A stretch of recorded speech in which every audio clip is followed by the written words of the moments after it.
जो under developed areas थे through out Pakistan, किसी भी DHA में अगर हम देखें तो वहाँ प्राइसेस जो हैं वो डेप्रिशिएट की। तो सेटल्ड फेजेस में रेट्स जो हैं वो अप्रिशिएट किए हैं, लाइक फेज़ 7, फेज़ 6। कनाल का एवरेज प्लॉट फेज़ 7 में जो है वो 6-7 मिलियन जो है उसने इंक्रीज़ किया है। आने वाला साल जो है वो 2024 से बेहतर बिहेव करेगा for the real estate investments.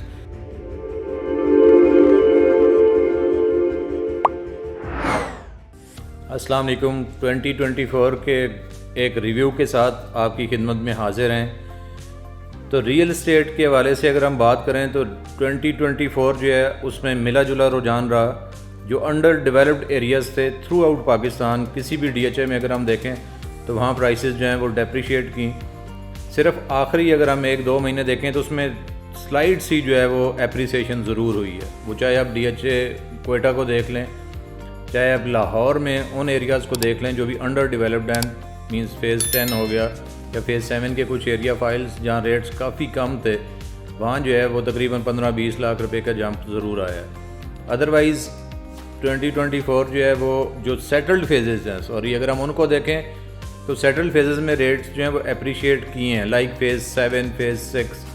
इनमें अगर आप देखें तो कनाल का एवरेज प्लॉट फेज़ 7 में जो है वो 6-7 मिलियन जो है उसने इंक्रीज़ किया है। और फेज़ 6 जो है उसमें जो एक एवरेज इंक्रीज़ था वो तकरीबन 10 मिलियन से ज़्यादा का इंक्रीज़ है, 1 करोड़ से ज़्यादा का इंक्रीज़ है सेटल्ड एरियाज़ में, सेटल्ड ब्लॉक्स में। इन सारी चीज़ों को देखते हुए 2024 के लिए प्रेडिक्शंस ये हैं कि देखें, बेसिकली रियल एस्टेट इन्वेस्टमेंट जो है it is directly linked with a profit being offered by the banks to their respective clients.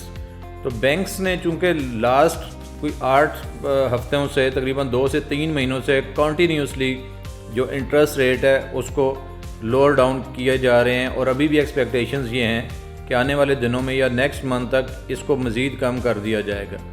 तो जैसे जैसे इंटरेस्ट रेट कम होगा, लोग अपना पैसा बैंक से निकाल के रियल एस्टेट की तरफ जो है वो कन्वर्ट करते हैं। यही हमारा जो है वो प्रीवियस एक्सपीरियंस भी है, और यही हमारी उम्मीद भी है कि इंशाल्लाह आने वाले दिनों में भी, चूँकि बैंक इसी लाइन पर चल रहे हैं, तो आने वाले दिनों में जैसे जैसे इंटरेस्ट रेट डिक्रीज़ होगा वैसे वैसे रियल एस्टेट में इन्वेस्टमेंट जो है वो बढ़ेगी। गवर्नमेंट भी किसी न किसी हद तक गवर्नमेंट भी जो है इसमें अपना रोल प्ले कर रही है, और अभी सुनने में आ रहा है कि कंस्ट्रक्शन को जो है वो टू सम एक्सटेंट एमनेस्टी जो है वो कोई अनाउंस की जा रही है या प्लान की जा रही है विद परमिशन फ्राम IMF।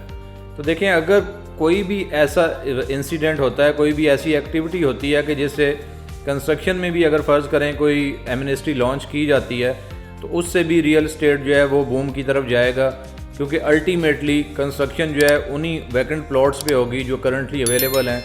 तो जब कंस्ट्रक्शन की डिमांड होगी तो नेचुरली प्लॉट्स की डिमांड भी आएगी, और सेटल्ड फेजेस में जहाँ कंस्ट्रक्शन हो सकती है, जो पोजीशन के लिए रेडी हैं प्लॉट, वहाँ प्राइसेस जो हैं वो अप्रिशिएट होने के गोल्डन चांसेस हैं। और हमारा ये ख्याल है कि आने वाला साल जो है वो 2024 से बेहतर बिहेव करेगा for the real estate investments.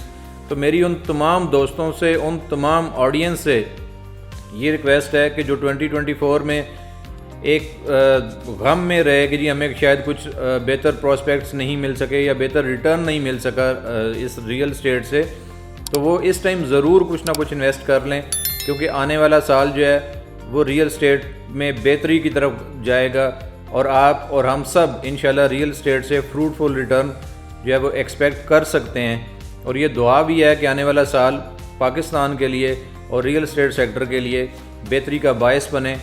आपका, हमारा और रियल एस्टेट सेक्टर का अल्लाह ताला हामी और नासिर हो। Thank you very much.